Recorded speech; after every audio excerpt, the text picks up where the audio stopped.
It's the Jakub Show. It's time. Let's go. Today will be one of those episodes where I try to tackle an issue that's nobody wants to tackle, but it's extremely controversial. Now, why would I want to tackle this? Because some of this stuff is very divisive. And as much as I don't want to be divisive on this show, the Jakub Show is going to be here to inspire you, to make you think, and address issues that need to be addressed. Because let's just be honest. A lot of people are thinking some of these things in their heads right now. And if you're not, you should be. There's so many things going on in Canada right now, and I am here to throw some ideas around. I'm very concerned about the future of everything going on, and I want to help, and thus, having a voice of my own, I'm going to throw some things out there to talk about, because we need to change a direction. We need to do things. We need to know what is happening. And I am here for you. I'm going to hit you with some stats. I'm going to hit you with some numbers, and hopefully, not to be divisive, I will hopefully inspire you to do your own research, to go and figure things out, to do better, to understand more. As ominous as that seems, I want to put this out there. Let's all hold our biases and look at the facts of everything. That's the only requirement. Facts, numbers. Right versus wrong is relevant if it's rooted in fact, not feelings. We have to understand that. Unfortunately, we live in a world where, hopefully I don't mumble too much on the microphone, we live in a world where feelings overwhelm facts most of the time. People are emotional about everything. They react with emotion. They're not always responsible for that emotion either. They just react without understanding. That's the world we live in. That's the world that has been shaped for us. We have to know that. So the topics I want to address today is my way of fixing this country, at least to begin fixing this country. Okay, there's some angles I want to tackle, because it all makes sense coming together. Now, one thing that we know is Canada is one of the highest tax countries in the world. Our taxes have gone up recently again. We pay taxes on things that nobody else pays taxes on, and we shouldn't have. But that's just our government doing government things, and until that changes, we'll be taxed to no end. And some people will be okay with being taxed. Oh, they want to help others. Well, actually, your taxes aren't really helping others that need to be helped. The money is just being spent on whatever the government thinks that is best, which most of the time isn't in your interest. So let's dive into that a little bit, because the three things that I want to address today is the refugee status of Canada, a solution for our gas prices, and the unemployment of status of Canada. Why do these random three things? Because they tie into each other. One solves the other, or helps solve it. Now let's understand one thing. I am very familiar with the immigrant status of Canadians, the immigration processes, because I was one. I was not born in this country. I can speak on this issue because in the last 30 years, we've shifted as a country to accepting people and totally blowing the doors open, which is something that's not feasible. Because a country that relies heavily on government-funded services, social services, infrastructure, cannot sustain an increased population that is forced upon that structure. Something will give. If we haven't found out over the last few years that it has broken down, we will in the next few when it gets much worse. Now, Jakub, what does refugees and immigrants have to do with the cost of living? A lot, actually. because somebody has to pay for all that. So let's look at some statistics.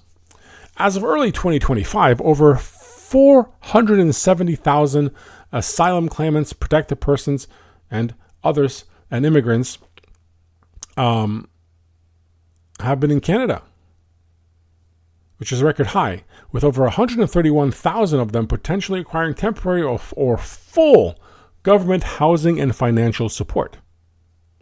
Okay? That's a lot. That's a lot of people getting full support of the government. That's a lot of people. Now, that is not including all the temporary student and worker visas that we have. Anybody want to throw a number out there for how much money the government spent since 2017 on all this? 2.6 billion with a B. That is a lot. That is an insane number. That's how much the government spent of your money on these people. But Jakub, we need to help people. Cool, I understand that. I really do. But that's a giant number of people here on government subsidy. Now, why does that matter? Well, it matters a lot. Because, let me see here. It matters a lot because Canada is prioritizing economic immigration, but, and this is a terrible number, only 65% of new permanent residents support the labor market. 65%. So we're bringing in people, and this is, guys, I'm getting this from the Government of Canada website on their Canada.ca Immigration, Refugees, and Citizens of Canada corporate information / publications and manuals. Okay? 65% of new permanent residents only support the labor market. Only. What about the rest? That's 35% of people that do not. Which means at some point, somebody has to help these people out. That is an insane number. But Jakub, again, we need to help people. We need to let people in for a better life. Well, I understand that. But somebody has to pay for it. And the current problem with Canada is we have an insane percentage of unemployment. It's 6.7% in February 2026. That's 1.51 million people that are unemployed that can work, that they can't find a job. That's gone up, with full-time positions dropping by 108,000. That's insane. Why would we look at these numbers and not be scared? We're bringing in people that can't help the labor market, but there's no labor market. So why would we do that? When they have to go on government assistance. This is a very controversial topic, and it's not to sound mean. It's just to bring awareness. Out of the 1.51 million people, 22.8% of the unemployed have been looking for work for 27 weeks or more. This is higher than pre-COVID. Participation rate. This is people that are looking for work. It fell to 64.9% of people that are looking for work. That fell. That means there's more people that gave up. That's crazy. In a first world country, we can't have this figured out. We are doing the opposite things to improve our situation. And nobody wants to understand this. Okay? To make things worse, the unemployment rate for youth aged 15 to 24 rose 14.1%. Now understand that youth employment is usually the first line of employment, or all the minimum wage and so on jobs. You need to go figure out why. Even with the higher average hourly wages that were up 3.9% year over year basis, why our youth are not getting the jobs? Does it have something to do with the populations that we're importing into Canada?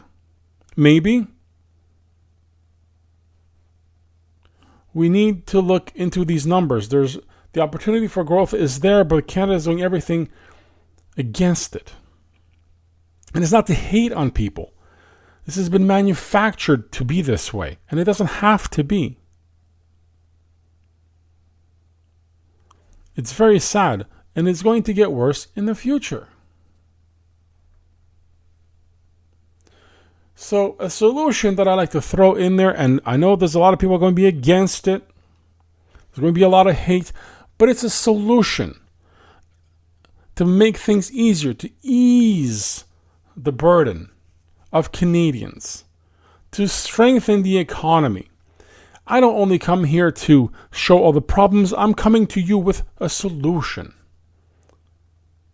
with an idea, a radical idea of prosperity. Canada, with its massive land potential, with its abundant resources, hear me out, needs to build an oil refinery. Oh, everybody already got upset. No. Oil refineries are actually not bad for the environment. They're not like they used to be. Remember the things we're being always fed? Refineries, dirty, gross, not safe. Well, over the decades, they've become more high-tech. This, in turn, again, I come with solutions. If you build one of these refineries, it would do many things. First, it would create jobs, not only in the refinery business, transport business, industry, oil production, which is very lucrative here in Canada. We have so much. It would also boost the economy to levels we haven't seen. Because if you already have the oil, if you refine the oil that you already have, guess what? The cost per barrel, you're not dependent on other countries for imports. You make your own pennies on the dollar. Okay? Therefore, you have your own stash, which you don't need to buy from other people. And guess what? You can produce things and export them. Not only that, we already do through pipelines. You can do all that. You can sell it, which makes you even more money. Which, again, coming with solutions, think about the price of gas from going for the ludicrous and overtaxed number of $1.70 per liter to 70 cents per liter at peak. Or less, because you make it on your own. It's yours. You don't have to pay all the shipping and taxes and everything else to bring it from around the world. And you refine it and you sell it. This, you might be yelling at your podcast host right now, turning it off. Go ahead, that's fine. But I am giving you solutions. You might say, Jacob, but oil is old, though. We need to move on to better, newer and better things. No, we don't. We have an abundance of oil worldwide. It is not running out. That's a fact. We have so much, and we continuously continue to discover more and more and more and more. And if you don't know, going back to oil fields from many years ago, they replenish themselves. So, having the ability to make your own cuts down the costs of refining. You have your own, which then cuts the cost of fuel. And fuel costs being cut lowers the cost of everything else that has to be shipped. All the goods that are shipped, cost cutting goes down there too. You can eliminate inflation. You can lower the cost of living. Again, the biggest thing here, Jakub, who's going to pay for this refinery? Well, again, I come with numbers and solutions. The city refineries usually cost between 7 billion to about 20 billion Canadian. It all depends on what type you're making. But new estimates for a large heavy oil refinery, about 18 to 25 billion. Well, who's going to pay for that? Who's got the money? Well, Jakub, again, has more solutions. I have a fantastic solution. Let's get some money back from people. And then they pay off their debts. We can build one of these and it won't cost you anything. Because right now, as of March 2026, Canada has committed 25.5 billion of assistance. This is just one thing. I'm sure there's more cost cutting we can do to the entire operation in Ukraine. With financial support of $13 billion. Financial support of $13 billion. That would get us over halfway to building one of these things. It would be fully paid. Again, you could be yelling at your podcast right now, Jakub, we need to help the war. How many years have we and billions of dollars have been spent and nothing has changed? Are we sure that it's all going? Are we tracing all the money to where it's going? Because I don't know about that. I don't know where all the money's going. I don't know. Last time I checked, the president of Ukraine has a bunch of extra houses nowadays that he's bought, a bunch of villas and cars and things. He's rich. He's traveling around, not really doing a bunch of war things. I'm not putting the war down. Stuff is happening. But I haven't seen a solution to these billions of dollars going to Ukraine to solve anything. It's been a very long time and we're still at a spending stalemate. Spending, nothing's happening. Are we sure that's where it's going? Someone needs to go and investigate that. But there is your solution. This is one of the many cost-cutting things. Instead of helping other nations do random things that don't benefit our citizens, we are suffering. I came with solutions. Take that money. Build something Canadians can benefit from. Make this country prosper and grow. Tying it to everything else, the more jobs we create, the more money everybody saves, lowers the cost of everything. I've given you many point solutions as just one thing to solve some problems. Yes, we have lots of problems, but this would solve some of them.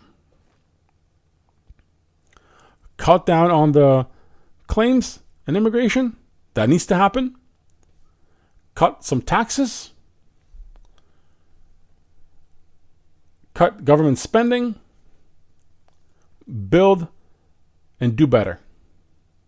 Things that will make Canadian lives better. Because this isn't the 90s when I came. No. We are far removed from prosperity. I want to bring it back. A lot of people don't believe a lot of things that are happening. They live with their heads in the sand until it affects them. And then it's too late. I want to make things better. I come with stats, data, and solutions. Not everybody's going to like this, but it's a way to tackle some of the big issues that will affect us greatly in the future. I welcome comments. This is a show. This is just my opinion. But I brought to you facts you can get on your own from anywhere. Go figure it out. And I hope it drives you guys to kind of get in there and see how everything's being done. Maybe open your eyes where the government spends money. Maybe you're okay with the spending. That's cool too. That's fine. Just understand where it's coming from. The outlook in the future is not good. Canada has dropped in future predictions. In G7, they're the worst in many, many things. In growth, prosperity, happiness, all that. It's fallen. It's not the country it used to be. It's in Canada in name only. And we need to do better. I'm here not only asking for your help, but also giving you suggestions. Let's do better. Let's see what we can do. And maybe turn this whole thing around. Anything else? You guys know my email, DM, message. If it gets to you and you're not happy with any of this, it's okay. That's fine. You are still here in this country able to have an opinion. And until that time, I'll be happy to share mine. I will talk to you guys soon.